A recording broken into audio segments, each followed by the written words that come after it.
Hey,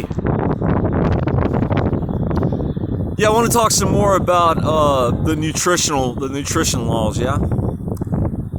Actually, what I want to talk about is a theory. The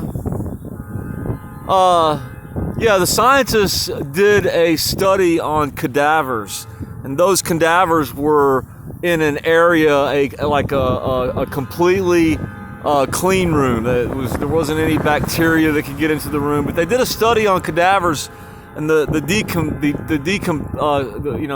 decomposing study on embalmed bodies.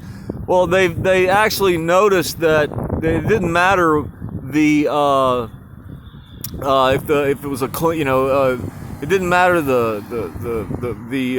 if the room was clean or it was just a completely sterile environment that those cadavers were in. And what happened is even though they were embalmed, and it didn't matter if they were embalmed or they weren't embalmed. What happened is that worms consumed the flesh, and it didn't matter if it was flesh-eating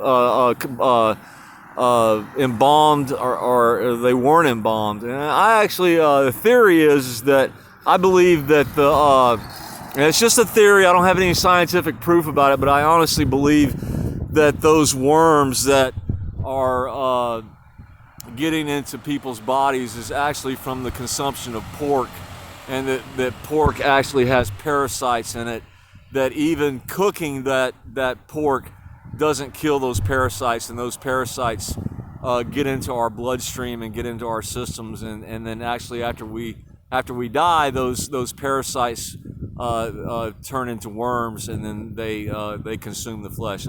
That's pretty nasty, huh? But I'm pretty sure that that's an accurate theory. Yeah.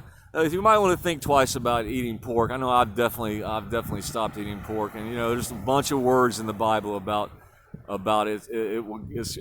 It affects your mind. It really does. I've noticed that I actually had a problem with my blood sugar some years back. I got up to about 45 pounds and almost went blind. I started having really blurry vision. I went to the doctor, and the doctor said, "Wow, your blood sugar is like 600."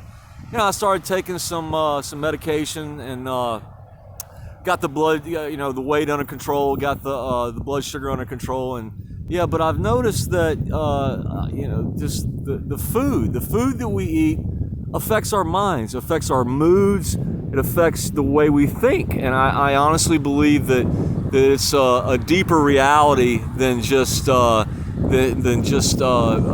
saying that swine is disgusting. There's a reason behind it.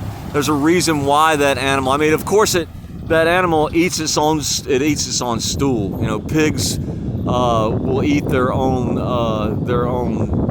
stool, and they are extremely nasty. Of course, they have a purpose. It's just their purpose isn't for consumption. It isn't for us to consume. I heard another funny statistic that and I don't know if this is true, but I heard a funny. I don't know if it was a rumor or if it's actually true, but I actually heard that Muslims that there is a couple of 2 or 3 families of Muslims that actually control the swine market. Isn't that that's kind of strange, huh? We got Muslims selling us pork, huh? Imagine that, huh? Yeah, I just thought that was a couple of theories and statistics I wanted to bounce off you people. Yeah, just something to think about. Yeah.